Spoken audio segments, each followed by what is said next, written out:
बच्चों में डॉक्टर महेश कुमार पालीवाल, सहायक आचार्य रसायन विज्ञान, राजकीय कन्या महाविद्यालय चौमू। आज हम द्वितीय वर्ष के ऊष्मागतिकी प्रथम का अगला भाग पढ़ेंगे। उसमें हम आंतरिक ऊर्जा तथा एंथैल्पी या तंत्र की पूर्ण ऊष्मा व आंतरिक ऊर्जा में परिवर्तन व एंथैल्पी में परिवर्तन के बारे में विस्तार से अध्ययन करेंगे। तो सबसे पहले अपन पढ़ते हैं आंतरिक ऊर्जा, इंटरनल एनर्जी, जिसे U या E द्वारा रिप्रेजेंट करते हैं या प्रदर्शित करते हैं। आंतरिक ऊर्जा क्या होती है? प्रत्येक पदार्थ ऊर्जा की एक निश्चित मात्रा से संबद्ध होता है। ऊर्जा की यह मात्रा उसके ताप, दाब व आयतन व उसकी रासायनिक प्रकृति पर निर्भर करती है। इस ऊर्जा को पदार्थ की आंतरिक ऊर्जा कहते हैं। यानी कि ऊर्जा की वह मात्रा जो ताप, दाब, आयतन व उसकी रासायनिक प्रकृति पर निर्भर करती है, उसे पदार्थ की आंतरिक ऊर्जा कहते हैं। इसे यू से प्रदर्शित करते हैं और पूर्व में से ई से प्रदर्शित करते थे। तो यू जो है वो ET plus, ER plus, EV plus, EE plus, EN plus, EPE plus, indeterminate factors पर निर्भर करती है। यानी कि आंतरिक ऊर्जा translational energy, rotational energy, vibrational energy, electronic energy, nuclear energy, potential energy और कुछ बहुत सारे ऐसे फैक्टर हैं जिन पर आंतरिक ऊर्जा निर्भर करती है। इसी कारण से पदार्थ की आंतरिक ऊर्जा का सही मान का ज्ञात करना संभव भी नहीं हो पाता, यानी कि उसको एग्जैक्ट हम डिटरमाइन नहीं कर सकते। किसी पदार्थ की अथवा तंत्र की आंतरिक ऊर्जा का मान निश्चित होता है, वह उसकी अवस्था पर निर्भर करता है, इस बात पर नहीं कि तंत्र अथवा पदार्थ ने यह अवस्था किस प्रकार से प्राप्त की है। अर्थात आंतरिक ऊर्जा एक अवस्था फलन है, न कि पथ फलन। आंतरिक ऊर्जा एक मात्रात्मक या विस्तीर्ण गुण है, एक्सटेंसिव प्रॉपर्टी है।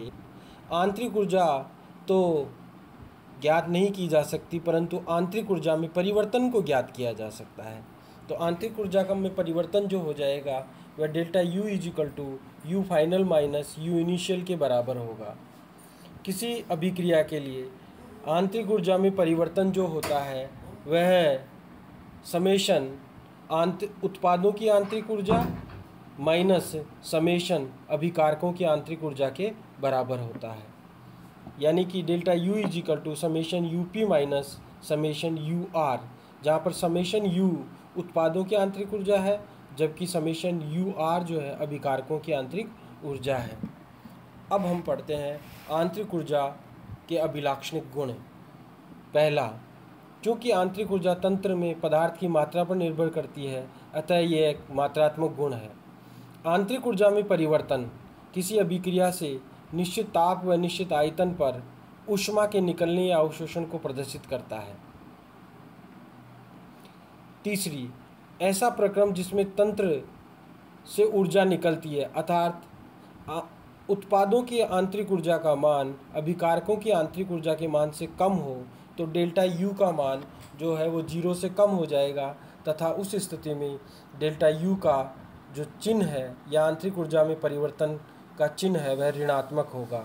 इसके विपरीत ऐसा प्रक्रम जिसमें तंत्र ऊर्जा का अवशोषण करता है, अर्थात आंतरिक ऊर्जा उत्पाद की आंतरिक ऊर्जा का मान अभिकारकों की आंतरिक ऊर्जा से अधिक हो, तो आंतरिक ऊर्जा में परिवर्तन का मान 0 से अधिक होगा तथा डेल्टा U का जो साइन होगा वह धनात्मक होगा। समतापीय प्रक्रम जिसमें आदर्श गैस होती है के लिए डेल्टा U का मान हमेशा 0 होता है, यानी समतापीय प्रक्रम में आंतरिक ऊर्जा परिवर्तन जो होता है 0 होता है। चक्रीय प्रक्रम के लिए भी आंतरिक ऊर्जा में परिवर्तन हमेशा 0 होता है। अब हम बात करते हैं डेल्टा U का महत्व क्या होता है।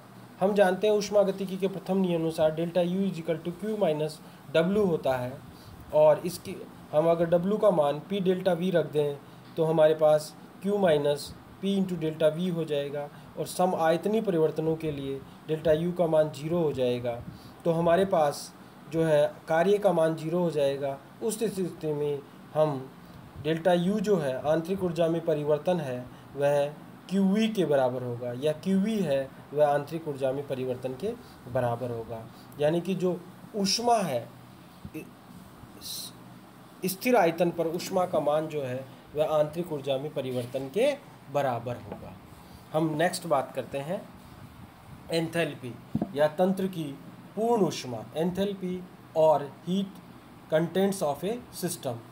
जब किसी तंत्र की एंथैल्पी उसमें निहित कुल ऊर्जा होती है, किसी तंत्र की एंथैल्पी उसमें निहित कुल ऊर्जा होती है जो कि आंतरिक ऊर्जा तथा दाब आयतन के योग के बराबर होती है, इसे H द्वारा प्रदर्शित करते हैं।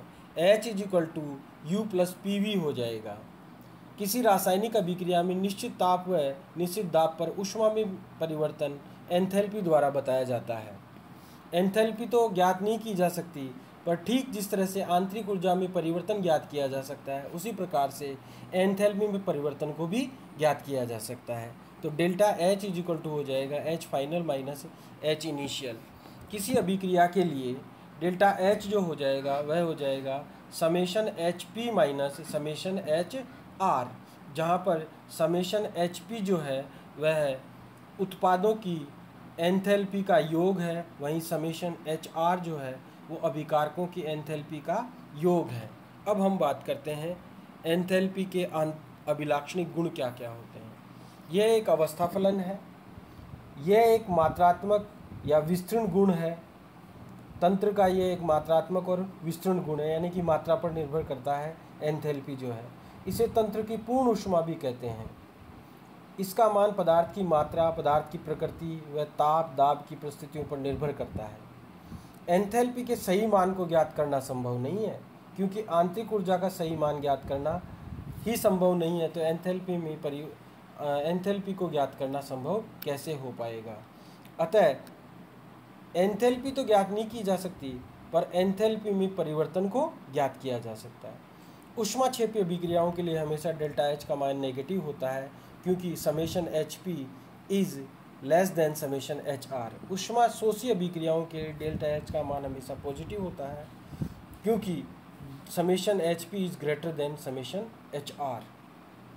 चक्रीय प्रक्रम के लिए डेल्टा U = 0 की तरह डेल्टा H = 0 ही होता है। डेल्टा H का महत्व ऊष्मागतिकी के प्रथम नियम अनुसार डेल्टा U जो होता है Q - P डेल्टा V के बराबर होता है, जैसा हम जानते हैं। तो Q = delta U + P delta V हो जाएगा।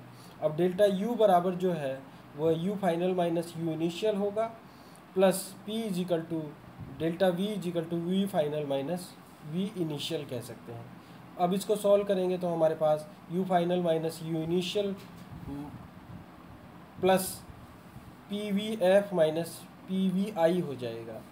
अब हम इसको रीअरेंज करके हम ऐसे लिख सकते हैं U final plus PVF minus UI plus PVI। तो Q = HF माइनस HI हो जाएगा, अर्थात QP बराबर डेल्टा H हो जाएगा, क्योंकि दाब स्थिर है।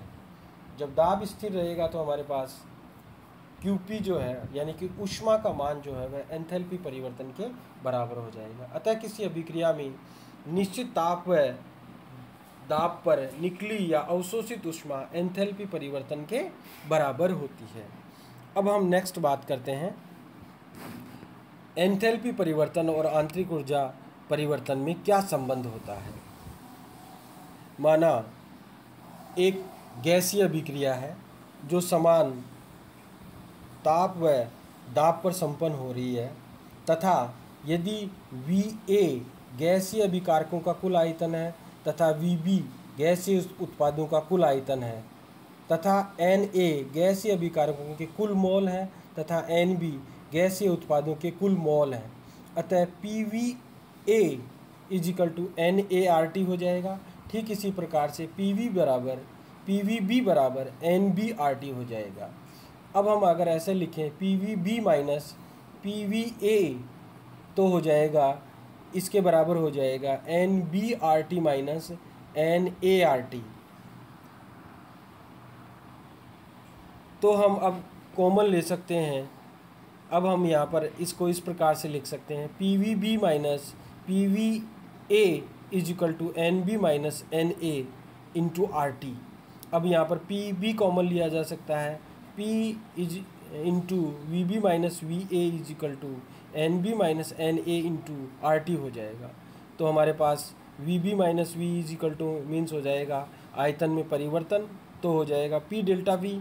इसी तरह से N B minus N A जो हो जाएगा डेल्टा एन, यानी कि अभिकारकों के उत्पादों के मोलों में व अभिकारकों के मोलों में जो अंतर है उसको हम डेल्टा एन द्वारा रिप्रेजेंट करते हैं।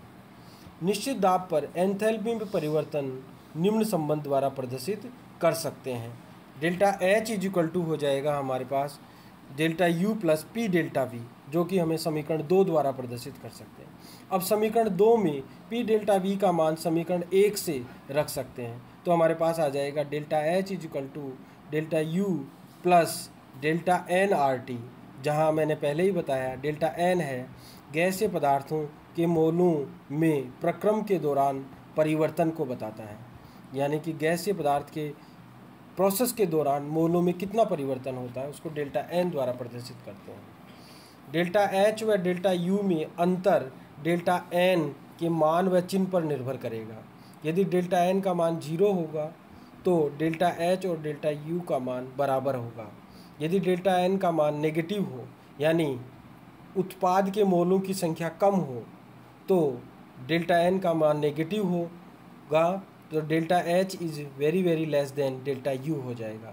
यदि डेल्टा एन का मान पॉजिटिव हो तो delta H is very very greater than delta U हो जाएगा। इस स्थिति में उत्पाद के मोलों की संख्या अभिकारकों के मोलों की संख्या से अधिक होगी। हम जानते हैं सम आयतनीय परिवर्तन के लिए डेल्टा यू जो है वो क्यू वी के बराबर तथा समदाबीय परिवर्तन के लिए डेल्टा एच जो है वो क्यू पी के बराबर होगा। तो हम डेल्टा एच व डेल्टा यू का मान समीकरण 3 में रख सकते हैं। तो हमारे पास आ जाएगा डेल्टा एच बराबर तो हम रख देंगे क्यू पी और डेल्टा यू बराबर क्यू वी रख देंगे, तो हमारे पास आ जाएगा Q P is equal to Q V plus delta N R T. ये एक निश्चित और संबंध प्राप्त हो गया। अब हम संक्षेप में इन संबंधों के बारे में या डेल्टा एच व डेल्टा यू के बीच में क्या संबंध है उनके बारे में कहें तो हमें मुख्य रूप से 4 संबंध प्राप्त होते हैं। पहला है delta H is equal to delta U plus P delta V. दूसरा है delta H is equal to delta U plus delta N R T. और तीसरा संबंध है Q P is equal to Q V plus P delta V. और चौथा है Q P plus Q V plus delta N R T. इस प्रकार से हमारे को 4 संबंध प्राप्त होते हैं। अब हम नेक्स्ट जो बात करेंगे वो हीट कैपेसिटी के बारे में करेंगे, ऊष्माधारिता के बारे में बात करेंगे। और ऊष्माधारिता भी एक इम्पॉर्टेंट पार्ट है जो नेक्स्ट क्लास में हम करेंगे, और उसके बाद जूल थॉम्सन का नियम पढ़ेंगे। धन्यवाद।